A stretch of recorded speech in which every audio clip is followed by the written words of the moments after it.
Hey, my name's Cole McRae, and this is Beyond Keywords, the advanced digital marketing podcast. Beyond Keywords.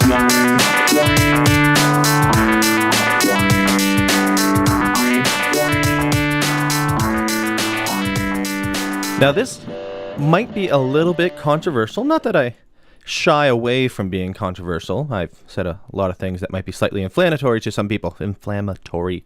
Need to learn how to speak as well. I'm going to tell you today to make decisions without data. Now, first of all, the data I'm talking about is not specifically any kind of input whatsoever, as some might consider. I'm talking about actual numbers. Because as digital marketers, we have this habit of making almost all of our decisions 100% based on the data we can get. Now, this makes a lot of sense. If you have two ads running and one of them has better results than the other based on whatever your goal is, then that you should focus on the ad that does better, and that's great. And the other problem is there's still a lot of businesses out there not using data, and this causes issues. So there's this kind of fight back between the two sides, especially in marketing, where data is important, but a lot of people may not be putting enough importance on it. I want to flip it around, though. We need to take our time and look at the other side of the coin. Are there ways we can use non-data-based decision-making in our digital marketing? Because it's taken me a while to get to this point. I was one of those people in the past that was very, very, very data focused.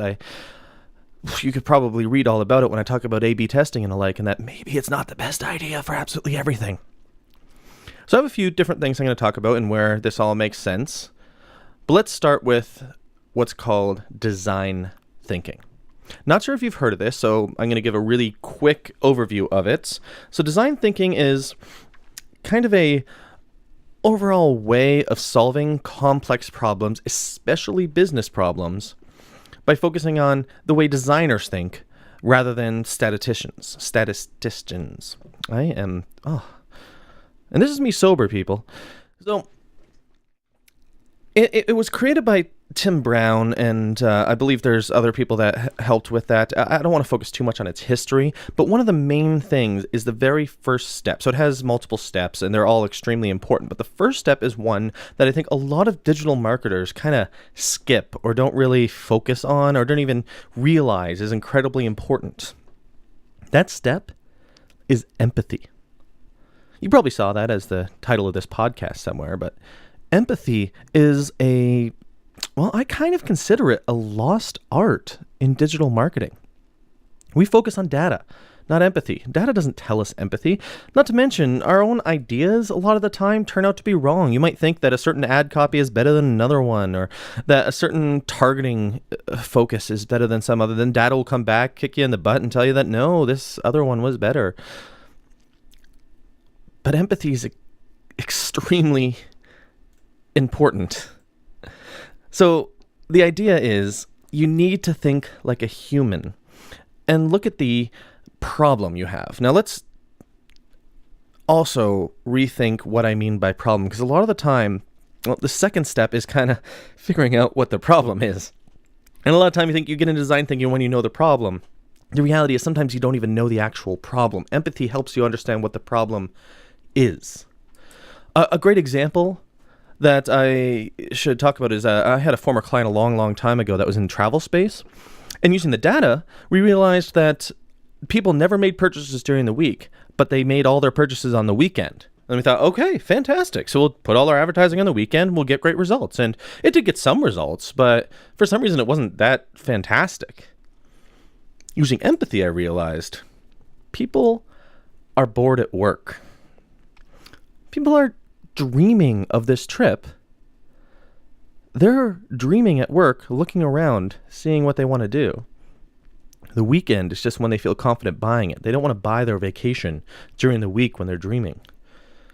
By using that empathy, you realize, well, yeah, I got to keep advertising throughout the week, and then on the weekend, I'll get better results. And you might say, oh, your analytics and attribution should be able to figure out that kind of stuff. And the reality is, yeah, I guess, in theory, but The more I get into digital marketing, the more and more I realize just how complicated attribution and analytics is and just how bad I am at it. I used to think I was amazing, but let's put it this way. Even Google hasn't figured it out, and neither has Adobe. They, like, DoubleClick and all that says they have certain ideas figured out. They don't. No one really has it all figured out, and that's a problem, which is where you need this empathy to solve these kind of issues. So I wanted to bring up the design thinking, which I don't even consider myself an expert on. I find it extremely useful and helpful for really big, complicated problems. Because its first step, this empathy step, is something that a lot of people skip, and it can help in so many ways. It can take you to very, very useful places and get you rethinking what a problem actually is. You may be told your problem is low conversion rate or low revenue or something like that, but it might be something else. It might be something where you're just not realizing what the person is dealing with. Another simple example I just kind of want to bring up because I see this all the time with companies is customer service. So remarketing and dynamic remarketing is incredibly common, and a lot of companies will just put tons of money at it because they see a higher conversion rate in their remarketing and dynamic remarketing. That's totally cool, makes sense, except when people want customer service. Have you not had an expensive purchase go wrong? And I just mean in a way where you get it, you love it, and then something technical breaks or something doesn't work or it's annoying you. Like, I've had expensive headphones that suddenly had a buzzing noise coming in the side, and that was really, really frustrating to me, so I immediately went to customer service. But how do you get to customer service? One of the first steps might be Googling the product name plus customer service. Or maybe going to the product page or the order page for that product where you made the order, and then figuring out customer service from there. Except what happens is you get a whole bunch of dynamic remarketing after that. So maybe you contact customer service and they're helping you out, but while they're helping you out, you're getting a bunch of ads for the product you already own. And if you don't have proper suppression audiences in place, that can get incredibly frustrating. So you don't have the empathy could have told you this, and you can solve this ahead of time. So that's the first step. Having a better understanding of empathy in general. But where does this come from? Well, it comes from understanding your customer. I've said that a lot before, that you really need to know what your customer is going through, empathy, but you also need to not just look at data. Data will tell you your customer is going through your website in a certain way, maybe going through certain products, going through certain categories, looking for a sale, whatever. But it won't tell you where the customer is frustrated. People are trying to get there, but we're not there yet. So you need to better understand your customer. You need to know what problem you are solving. One of the other things that not so much designers, but product owners understand is that there's this idea of getting the job done for a product. A story a friend of mine, Ben, tells me is that McDonald's, they had an issue where they wanted to sell more shakes, more of their milkshakes. Normal thing they want to do. So what they did is they went and started asking their customers, hey, what you looking for? They'd go talk to their customers, and like they would see people buying shakes. They would go to a restaurant, people buy a shake. They say, hey, what's up? What are you using this for? And they'd be, or what would you like from your shakes? And people would tell them, oh, I would like more flavors. I would like new things to try, whatever. And it was fine. So McDonald's went, made a bunch more flavors of shakes, put them out in the market. Nothing happened. No increase in sales. In fact, those weeks were kind of ignored. So they had someone actually go to a restaurant from opening to closing. And McDonald's hours are absolutely insane. So they would go at like 4 a.m. and then leave at like midnight or whatever the hours happen to be. And that's when they noticed something. There were people coming in around 4, 5, 6 a.m. and buying milkshakes. Not a normal time for the average person to buy a shake, you would think.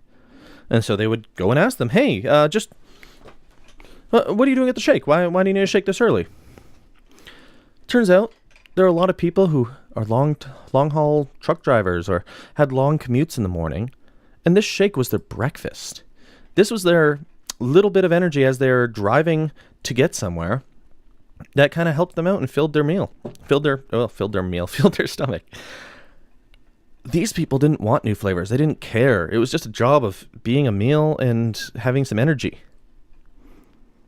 So McDonald's came up with a new idea based on these people that just put little bits of fruit into it. That gave a nice, when you sucked it through a straw, gave you a nice little, and it woke you up a bit.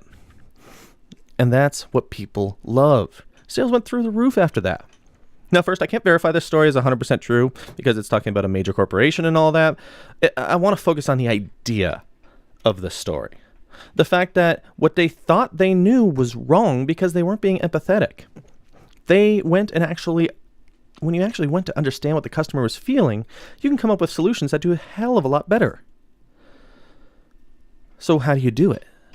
How do you understand your customer? Well, there's obviously a lot of ways to do it. Some of the obvious ones that I really hope companies start doing more often is surveys, actually asking your customers. One of my friends works at Chatter Research. That's their entire business. And I'm not talking about just a Survey Monkey thing, which at least that's a step, but there's so much more you could be doing. And then connecting those answers to your analytics and all that fun stuff. I can get into the technical if you want at some point. But surveys are so incredibly important. Just literally asking your customers. Also, you could do stuff like looking into your customers, the best ones. Find the people who are your absolute top customers, the ones who buy the most from you and that, and actually looking at everything else they do.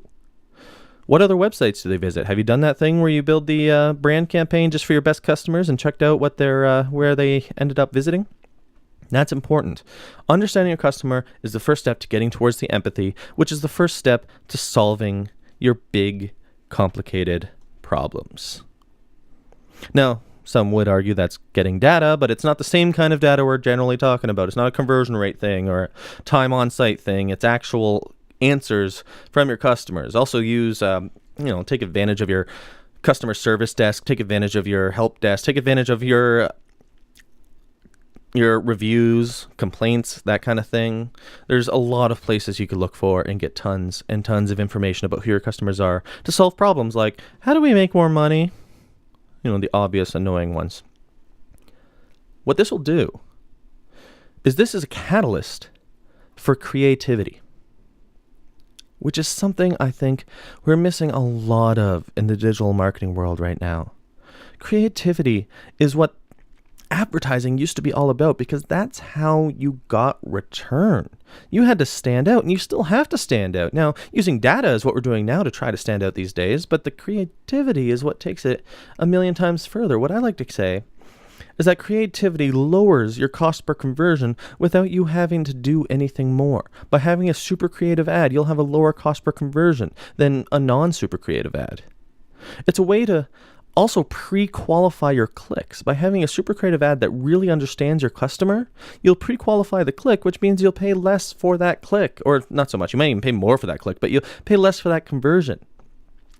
Creativity, not just on the copy, but in your targeting, how you get in front of people, getting in front of them at the right place at the right time is really hard to do without some form of empathetic thought. So that brings me to another interesting point that I think might annoy some marketers out there. You need to slow down your testing. So one of the problems I see a lot is people get into this idea of constant A/B testing, always be testing. I've said that numerous times before.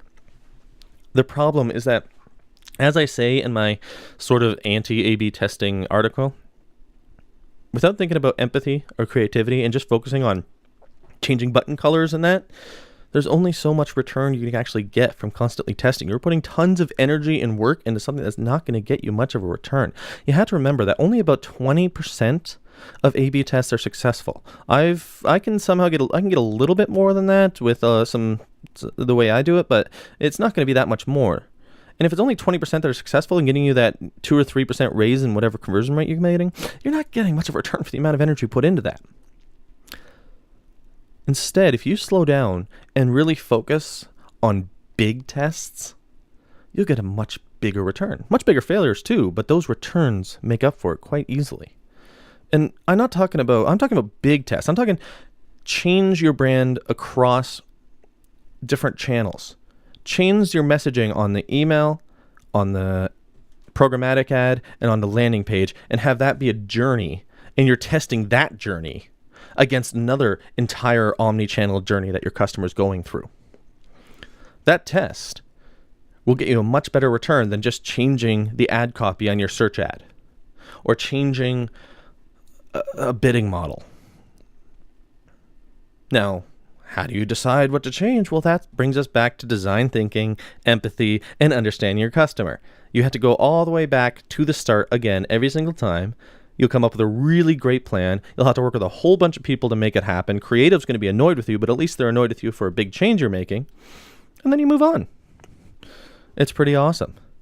You go for the moonshots across all the channels and stop doing button color change tests or minor pop-up variant tests or a slight change to your headline.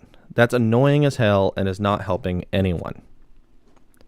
Next, let's talk about the people who do this, or more. I want to talk about who has done this in the past. Almost the entire advertising industry. Not to be annoying, but the Don Draper style advertiser of the past, I like that that's become a bit of an archetype, but that style advertiser was doing all of this. Maybe not design thinking specifically, but a similar idea. One of the greatest strengths they had back then was empathy. That is what got you your results because you didn't have data. Sure, you had psychological reports you could get, and sure, you had sales, so if you put out an ad campaign, you could see sales. And a lot of the time, ad campaign and then increase in sales, awesome, but that might just be because people became aware of your product or service, and not so much that you created the demand in a really powerful way. Even back then, the better you're creative, the bigger your return. This is not a new idea at all, and I think it just needs to be brought back in with digital marketing. We need to combine data with empathy to get the absolute best results possible. One of the things that not enough people talk about is the social media and perspective bubble that we all live in. We have a bubble. It happens in politics, for example, of only being a certain type of policy that you follow. That's a bad wording for it, but I just mean if you're right wing, you might only see right wing policy, right wing posts on social media and all that. Left wing, you only see ideas on that, whatever. And it's a horrible bubble in general. It causes so many problems in terms of politics and society. It also causes problems in terms of advertising that we, as on our bubbles, can't see things from the customer's point of view a lot of the time. Can't see where we're annoying them in some ways and actually hurting our sales a lot of the time. We need to burst that bubble. And some of the best ways to do that was with the surveys I talked about, with just talking to your customers. What kind of complaints are you getting from your customer service team? When you go and actually go to one of your stores, if you have physical stores, do people answer questions? Because you can't just leave a survey there. If you just literally walk up and ask them, a lot of the time they'll answer for you. And that's so powerful. It's a piece of data, yes, and I guess I was saying, oh, no data, but empathy requires data, just a different kind. And I think we can bring that back. So that's what I want to leave you with this podcast, is that I'm not solving anything. I just think that empathy needs to become a more important skill, as well as understanding your customer.